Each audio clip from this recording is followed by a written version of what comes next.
구독과 좋아요는 저에게 큰 힘이 됩니다.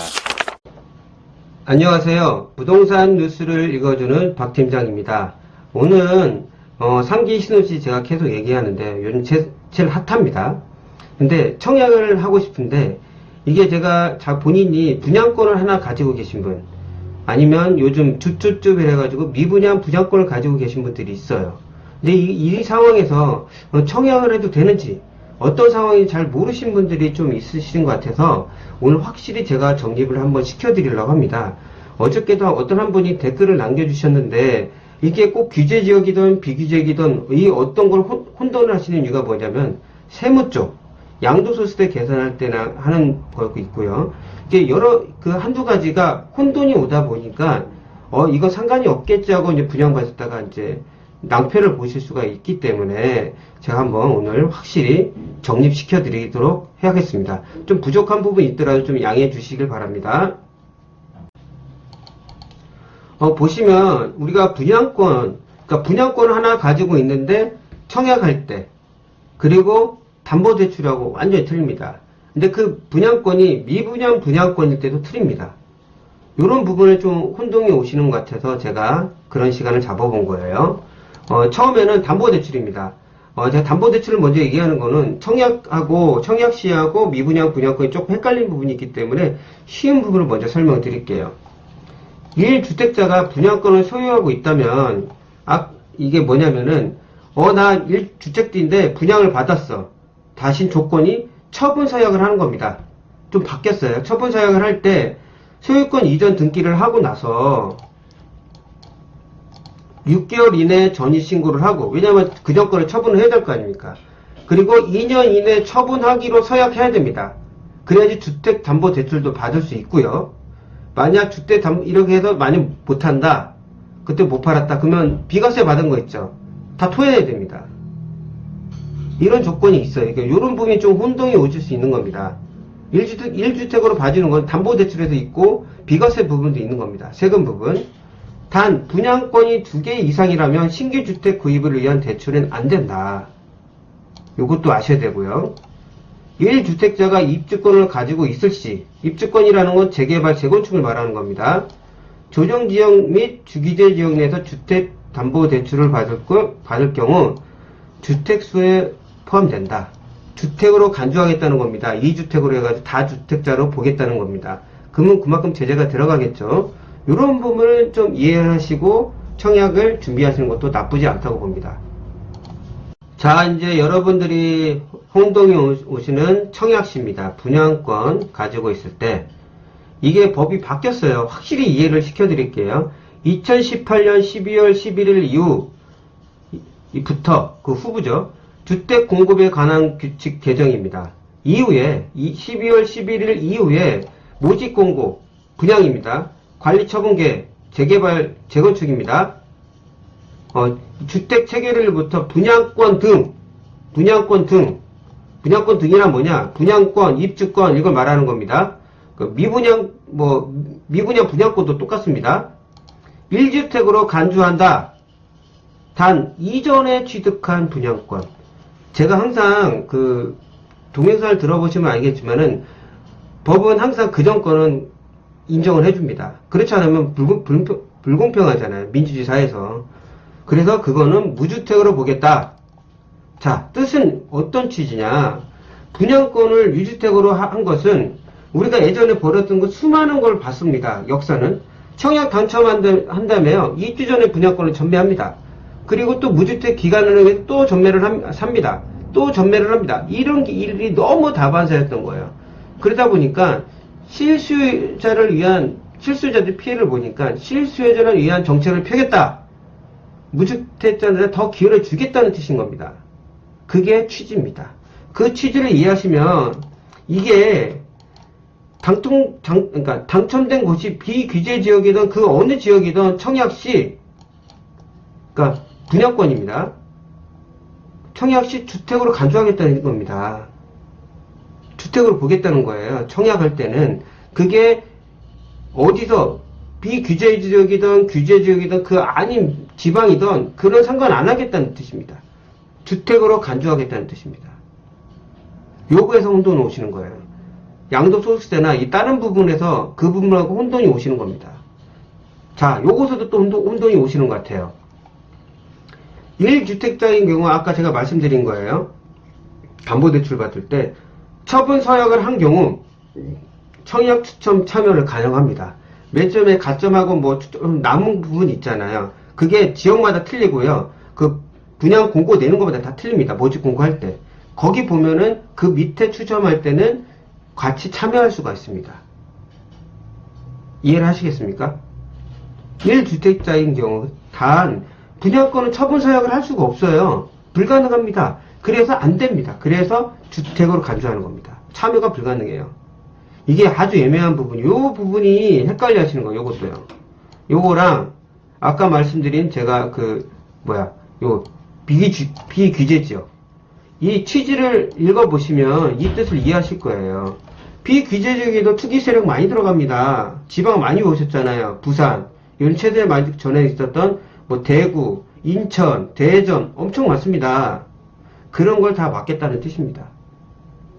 그리고 제가 좀 있으면 나오면 미분양 분양권도 똑같습니다. 요 부분에서 확실히 이해를 하시고 넘어가셔야 됩니다. 2018년 12월 11일 이후 분양을 청약을 해서 받았던 거는 무조건 주택으로 간주합니다. 그것만 생각하시면 됩니다. 그게 어떤 지역이든지요. 사람들이 또 헷갈려하는 부분이 있습니다. 바로 미분양 분양권입니다. 오죽하면 그 주택 공급에 관한 규칙을 해가지고 거기서 하도 국토부에서 질의가 많길래 이 표로 나왔는데 이거를 조금 좀 도표가 조금 흐려서 제가 엑셀로 다시 뽑았습니다. 제 나름대로 했으니까요. 밑에 잘렸는데요. 그거는 제가 좀 이따 다시 설명드리겠습니다. 똑같습니다. 청약시하고 똑같이 2018년 12월 11일 후 주택 공급에 관한 규칙 개정입니다. 아까는 말씀드린 그냥 분양권 덱인데 여기 미분양 분양권이니까 이렇게 했습니다. 근데 그 전에 최초 계약 체결할 경우는 무주택으로 간주했습니다. 요거는 이제는 의미가 없습니다. 그때는만 생각하시면 되고요. 이게 헷갈려 하시는 부분이 여기 있습니다. 일단은 이렇게 예를 들어 이렇게 생각하시면 됩니다. 1대1 이상 넘어가면은 무조건 주택으로 보고요. 미만이면 주택으로 간주하지 않습니다. 여기 조금 헷갈리는 부분들이 있으니까 설명을 드릴게요. 일단은 1번은 다 경쟁을 했잖아요. 그쵸? 이게 당연히 없으니까 정당 계약하신 분들, 정상적으로 계약하신 분들은 다 주택으로 봅니다. 뭐 추가도 없어. B형 보시면 공급세대는 100세대인데 200명이 경쟁했고 정상적으로 당첨하신 100명인데 정상적으로 계약하신 분이 80명밖에 안 돼요. 그러면 자녀 계약은 20개가 남겠죠? 이럴 때는 전체로 전체 분양권 주택 소유로 봅니다. 이건 미분양이 아닙니다. 그냥 계약을 포기한 거예요. 1대1이 넘어갔잖아요. 그쵸? C유형 100세대인데 50명이 했어요. 분양을요. 그냥 신청을 했죠. 청약을. 50명이 미달났잖아요. 정상적으로 참가하신 분이 50명인데 그 중에 정상적으로 30명만 분양을 받으신 거예요. 그러니까 미분양은 50개고 미계약이 20개인데 여기 계약 포기자가 있을 거고요. 그리고 부적격자가 있을 겁니다. 그렇게 해서 합이 70인데 첫 번째 분양원은 당연히 주택 소유로 보죠. 자, 분양주에도 보십시오. 전체는 주택 소유로 안 봐요. 단 정상적으로 계약해도 포기하신 분들 있죠. 이분이 분양일을 계약 시 그때는 주택으로 보겠다는 겁니다. 여기서 헷갈리시는 거예요. 여기서 딴 데가 헷갈린 게 아니라 전체적으로 주택으로 보는데 여기는 전체적으로 주택으로 보지 않는데 여기서 포기하신 분이 여기다가 미계약분에다가 여기다가 계약시 주택으로 보겠다는 뜻입니다.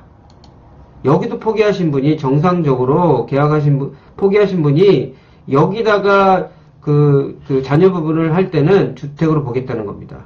포기하고 나서 이거 한 거잖아요. 그러니까 당연히 주택으로 보겠죠. 자, D유형. 자, 아까 뭐라고 말씀드렸죠? 1대1에서 미만은 무조건 주택으로 안 본다고 했죠. 자, 보십시오.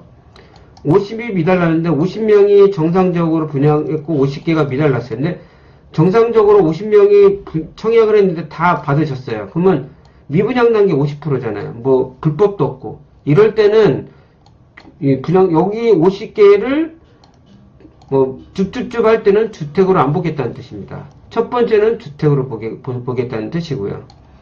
그러니까 요즘 미분양 쭉쭉쭉이 워낙 많습니다. 근데 이거를 잘 모르시고 그냥 이렇게 하셨다가는 큰 문제가 생길 수가 있습니다. 미분양 분양권을 쭉쭉쭉 하시는 분들은 딱 두 가지 유형을 보실 수가 있어요. 첫 번째는 우리가 점수 높은 가점대가 높으신 분들은 큰 의미가 없어요. 70점대 이상은. 50에서 60점 조금 모자른 분들은 이런 미분양 쭉쭉쭉을 하실 수 있습니다. 단 이런 걸 잘 보셔야 돼요. 거기는 그냥 주택수에 산정되지 않습니다. 주택수에 약간 포함됩니다. 이런 거는 잘 보시고 가서 잘 상담받고 하셔야 돼요. 근데 이 미분양 분양권은 청약 점수가 어느 정도 되신 분들은 별로 관심도가 없어요. 왜냐? 아니, 그게 아니라 높은 사람은 관심이 없겠죠. 이제. 낮으신 분들, 저점자단가 아니면 다주택자는 가점자하고 전혀 의미가 없잖아요. 그런 분들이 이 미분양 쭉쭉쭉을 하는 겁니다. 지금 인터넷에 떠도는 그 내용을 보면 잘 이해를 못 하신 분들이 있어요. 이 내용이 풀이를 잘 한 겁니다. 제대로 풀이를 해드린 거예요. 이걸 잘 이해하시면 됩니다. 밑에는 2번은 뭐냐, 그러니까 정상적으로 당첨자는 모두 주택으로 본다는 뜻입니다. 이해하시겠죠? 그러니까 이 청약을 할 때 분양권이 주택수에 산정되냐 안 되냐, 미분양 분양권도 산정되냐 안 되냐, 이런 거 잘 상관을 하셔야 되고요. 이거는 우리가 대출 받을 때나 그리고 그 양도소득세, 비과세 계산할 때 이거는 주택수에 산정하지 않는다. 세법과 그건 틀립니다. 국토부에서 하는 거는요. 그건 개정됐지만 세법은 개정되지 않았거든요. 이런 부분에서 혼동이 오셔서 저한테 댓글로 문의하신 것 같은데 그런 걸 확실하게 정리만 하시면 절대 흔들리지 않습니다. 혹시 궁금한 점이나 이런 의혹이 있었던 점이 풀리셨다 하면은 구독과 좋아요 눌렀으면 저에게 큰 힘이 되겠습니다. 다음에 더 나은 부동산 뉴스로 찾아뵙도록 하겠습니다.